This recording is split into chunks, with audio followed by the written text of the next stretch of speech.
الحمد للہ رب العالمین الصلاۃ والسلام علی اشرف الانبیاء والمرسلین وعلی آلہ الطیبین الطاہرین المعصومین المظلومین الذین اذهب اللہ عنہم الرجس وطہرہم تطہیرا.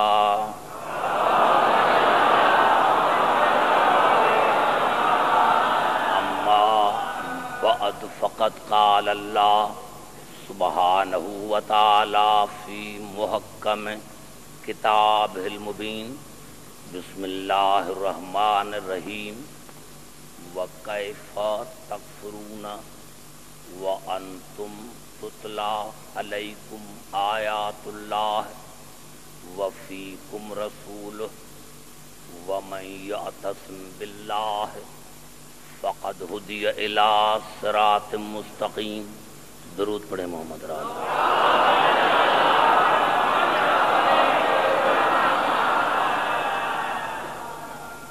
حضرات سامعین، آپ نے جو مجھے محبت اور جو میری عزت افزائی کی ہے، میں نے کل بھی کہا تھا کہ نام ایک ہے، یعنی وہی حیدرآباد ہے. میں حیدرآباد میں ایک گھر سے نکل کر دوسرے گھر میں آیا. بات یہ ہے کہ آپ نے اخبارات میں جو میرے بارے میں پڑھا ہے، یہ آپ کی شفقت اور محبت ہے.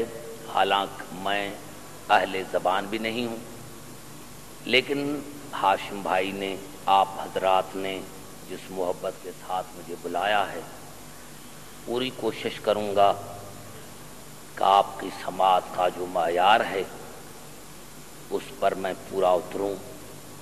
اور ویسے بھی میری تقاریر پاکستان میں بھی میری کسی سیاسی پارٹی سے نہ تعلق رہا ہے اور نہ ہے. میری تمام زندگی بسر ہوئی ہے آل محمد کے ذکر میں، اور انشاءاللہ میری یہاں بھی پوری کوشش ہوگی کہ میری تقریر جو ہو، حالانکہ میں اگر حدیث پڑھوں تو اس میں کوئی جرم نہیں ہے، کیونکہ میرے امام نے نہیں کہا تھا کہ کتاب کافی ہے. لیکن میں تمام مسلمان بھائیوں کے لیے میری تقریر ہے، تو انشاءاللہ میری جتنی تقاریر ہوں گی وہ قرآن آیتوں پر مشتمل ہوگی اور تمام مسلمان بھائیوں کے لیے ہوگی.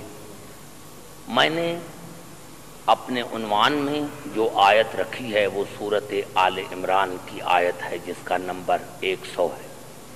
اس آیت میں اللہ تمام عالم انسانیت سے سوال بھی خود کر رہا ہے اور جواب بھی خود دے رہا ہے. یعنی اللہ تمام عالم انسانیت سے سوال کر رہا ہے کہ وَكَيْفَ تَكْفُرُونَ، تم کافر کیسے بن سکتے ہو؟ یہ ناممکن ہے کہ تم کافر بن سکو. اور اللہ کہہ رہا ہے مخلوق سے، تمام عالم انسانیت سے کہہ رہا ہے کہ اللہ کہ وَكَيْفَ تَكْفُرُونَ، تم کافر کیسے بن سکتے ہو؟ وَأَنْتُمْ تُتْلَى عَلَيْكُمْ آيَاتُ اللَّهِ، جب تم پر اللہ کی آیتوں کی تلاوت کی جاتی ہے.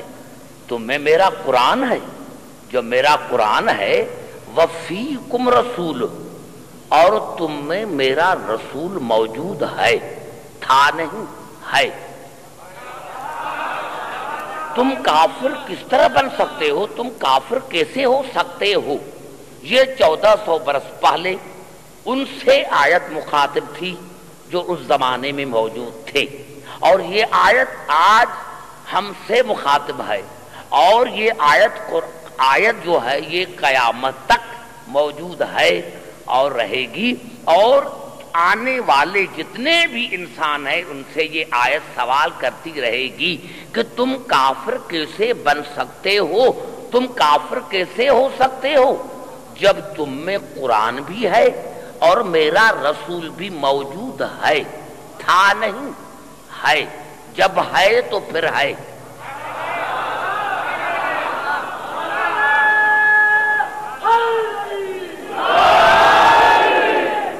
تم کافر کیسے بن سکتے ہو جب تم میں قرآن بھی ہے، تم پر اللہ کی آیتوں کی تلاوت کی جاتی ہے اور تم میں میرا رسول موجود ہے، تم میں میرا رسول موجود ہے۔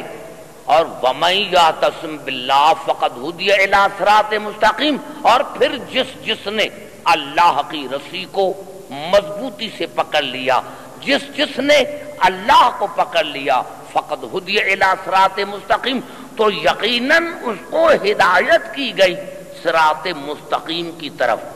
اب میں نے یہ ترجمہ کر لیا، آیت آپ کی خدمت میں میں نے پیش کی، اور میں سمجھتا ہوں کہ کم از کم اس آیت نے اتنا تو بتایا کہ تم کافر کیسے بن سکتے ہو جب تم میں قرآن بھی ہے اور میرا رسول بھی موجود ہے۔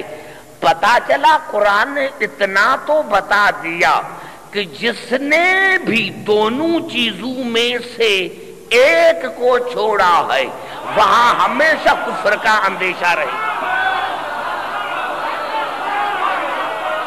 جس نے بھی، اتنا تو پتا چل گیا کہ جس نے بھی دونوں میں سے ایک کو چھوڑا تو وہاں کفر کا اندیشہ بھی رہے گا اور وہاں گمراہی بھی رہے گی۔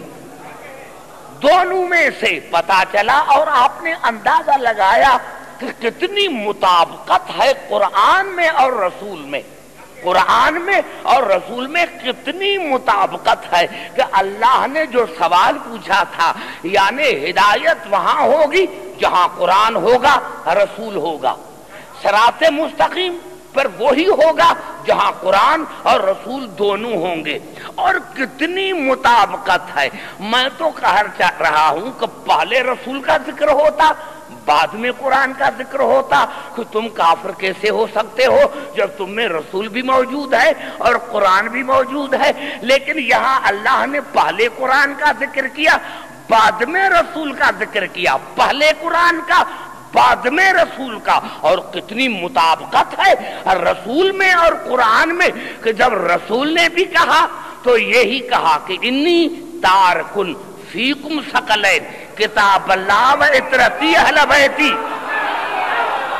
یہ تارکن اس میں فاعل ہے، تارکن اس میں فاعل ہے جو دوام پر دلالت کرتا ہے کہ میں تم میں دو ثقلین چھوڑنے والا ہوں، قرآن اور میری اہل بیت جو میری اطرت ہے، جو میری اطرت ہے۔ میں اگر تم نے دونوں کو پکڑا اور میں آیا یہاں اور آپ نے مجھ سے پوچھا، پہلے تو تسنیہ کا صیغہ تب آتا ہے جب عزت ایک ہو، عصمت ایک ہو، جنس ایک ہو، تو یہاں جو رسول نے فرمایا کہ میں تم میں دو چیزیں چھوڑ کے جا رہا ہوں، اور وہ قرآن اللہ کی کتاب اور میری اہل بیت جو میری اطرت ہے، چھوڑ کے جا رہا ہوں۔ اب میں آپ سے ایک سوال پوچھ رہا ہوں کہ میں جب یہاں سے حیدرآباد دکن سے جاؤں اور میں آپ کو کہوں بھائی یہ ممبر میں یہاں چھوڑ کے جا رہا ہوں، یہ لاؤڈ اسپیکر میں یہاں چھوڑ کے جا رہا ہوں، یہ امام بارگاہ جو ہے میں یہاں چھوڑ کے جا رہا ہوں، آپ سارے کہیں گے بھائی ہاشم بھائی نے تو کہا تھا کہ عبدالحکیم پڑھا لکھا ہے، یہ تو بے وقوف ہے۔ اب عبدالحکیم کہہ رہا ہے کہ میں لاؤڈ اسپیکر چھوڑ کے جا رہا ہوں، بھائی عبدالحکیم کی یہ ملکیت تو نہیں ہے، یہ عبدالحکیم کو تو ملکیت نہیں ہے۔ کیا عبدالحکیم اپنے ساتھ لے کر آیا تھا کیا؟ کہہ رہا ہے کہ میں یہ لاؤڈ اسپیکر بھی یہاں چھوڑ کے جا رہا ہوں اور میں ممبر بھی چھوڑ کے جا رہا ہوں، امام بارگاہ بھی چھوڑ کے جا رہا ہوں، تو کیا عبدالحکیم پاکستان سے لے کر آئے تھے کیا؟ کہیں گے یہ تو بے وقوف ہے۔ لیکن اگر وہی عبدالحکیم اپنی گھڑی اتار کر کسی بزرگ کو دے دے کہ میں یہ چھوڑ کے جا رہا ہوں، تو آپ کہیں گے کتنا اچھا تھا۔ پتا چلا چھوڑی چیز وہ جاتی ہے جو کوئی اپنے ساتھ لے کر آتا۔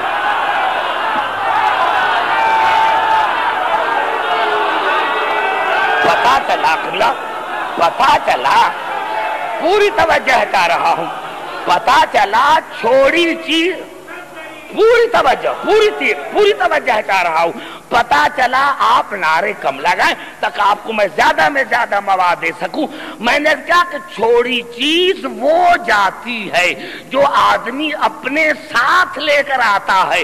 یہیں سے پتا چلا کہ رسول نے انی تارکن فیکم ثقلین کتاب اللہ و عترتی اہل بیتی کہہ کر دنیا کو بتایا تھا کہ جہاں سے میں آیا ہوں وہاں سے قرآن بھی آیا ہے اور وہاں سے اہل بیت بھی آیا ہے۔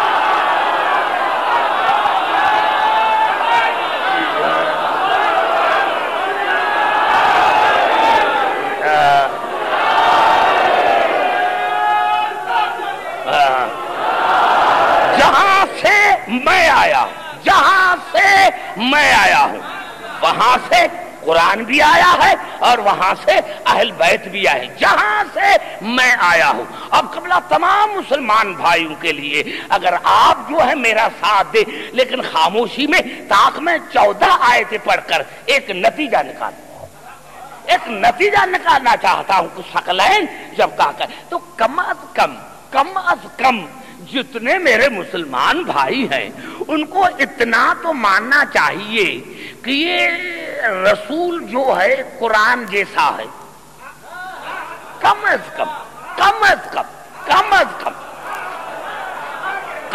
کم یہ عقیدہ ہونا چاہیے کہ ہمارا رسول جو ہے وہ قرآن جیسا ہے۔ اب یہ پتا چلا، یہ تو بات کی باتیں ہیں، لیکن اب جو میں جملہ تمام مسلمان بھائیوں سے کہہ رہا ہوں، اب قرآن کیا ہے؟ آئیے قرآن سے پوچھتے ہیں کہ قرآن کیا ہے۔ تو اللہ نے سورۃ نحل میں ارشاد فرمایا وَنَزَّلْنَا عَلَيْكَ الْكِتَابَ تِبْيَانًا لِكُلِّ شَيْءٍ وَهُدًى وَرَحْمَةً وَبُشْرَىٰ لِلْمُسْلِمِينَ۔ یہ قرآن ہدایت ہے، یہ قرآن تبیان ہے، یہ قرآن رحمت ہے، یہ قرآن بشارت ہے۔ اور پھر اسی اللہ نے ارشاد فرمایا سورۃ اعراف میں ھذا بصائر من ربکم وہدی ورحمۃ لقوم یؤمنون۔ یہ قرآن عقل ہے، یہ قرآن دلیل ہے، یہ قرآن فکر ہے۔ اور اسی اللہ نے پھر ارشاد فرمایا سورۃ نساء میں لیکن اللہ یشہد بما انزل الیک انزلہ بعلمہ۔ یہ قرآن علم ہے، توجہ چاہ رہا ہوں، یہ قرآن علم ہے، عالم نہیں،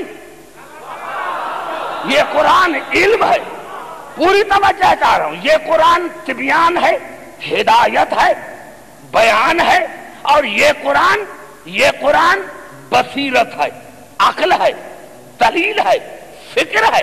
اور یہ قرآن میرا یہ قرآن جو ہے اللہ نے فرمایا کہ دیکھو یہ جو قرآن ہے، یہ قرآن جس کو میں نے نازل کیا ہے، یہ قرآن ہدایت ہے۔ اور پھر اسی اللہ نے ارشاد فرمایا سورۃ بنی اسرائیل میں وَنُنَزِّلُ مِنَ الْقُرْآنِ مَا هُوَ شِفَاءٌ وَرَحْمَةٌ لِلْمُؤْمِنِينَ۔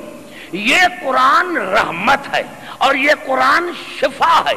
شفا کی معنی ہے پیاس بجھانے والا، یعنی اگر کسی کو اولاد کی پیاس ہے تو یہ قرآن تمہیں اولاد عطا کرے گا، کسی کو دولت کی پیاس ہے تو یہ قرآن تمہیں دولت عطا کرے گا۔ پتا چلا یہ قرآن مشکل کشا ہے، یہ قرآن مشکل کشا ہے، جو مانگو یہ قرآن دیتا ہے، یہ قرآن مشکل کشا ہے۔ اور پھر اللہ نے فرمایا جس سے میں نے سورۃ النساء میں فرمایا کہ لیکن اللہ یشہد بما انزل الیک انزلہ بعلمہ، یہ قرآن علم ہے۔ اور اسی اللہ نے اسی سورۃ النساء میں ارشاد فرمایا یا ایھا الناس قد جاءکم برہان من ربکم وانزلنا الیکم نورا مبینا۔ یہ میرا قرآن برہان ہے، دلیل ہے، مبین ہے، نور ہے۔ اور پھر اللہ نے ارشاد فرمایا سورۃ بنی اسرائیل میں ذالک مما اوحی الیک ربک من الحکمہ یہ قرآن حکمت ہے، حکیم نہیں۔ حکیم وہ ہے جو اس کو جانتا ہے۔ یہ قرآن حکمت ہے، یہ قرآن حکمت۔ اور پھر اللہ نے سورۃ فرقان میں ارشاد فرمایا تبارک الذی نزل الفرقان علی عبدہ لیکون للعالمین نذیرا۔ یہ قرآن فرق ہے، فرقان ہے، حق اور باطل کے درمیان فیصلے کرنے والا ہے۔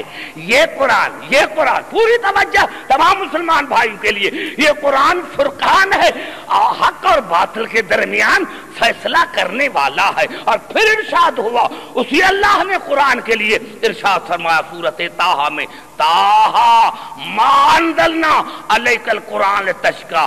یہ قرآن طاہر ہے، یہ قرآن تذکرہ ہے، یہ قرآن تذکرہ ہے۔ اور پھر اللہ نے ارشاد فرمایا سورۃ الحجر میں انا نحن نزلنا الذکر وانا لہ لحافظون۔ یہ قرآن ذکر ہے۔ اور اسی سورۃ الحجر میں اللہ نے ارشاد فرمایا وَلَقَدْ آتَيْنَاكَ سَبْعًا مِنَ الْمَثَانِي وَالْقُرْآنَ الْعَظِيمَ۔ یہ میرا قرآن عظیم ہے۔ اور پھر اللہ نے سورۃ الزمر میں ارشاد فرمایا قرآناً عربیاً غیر ذی عوج لعلہم یتقون۔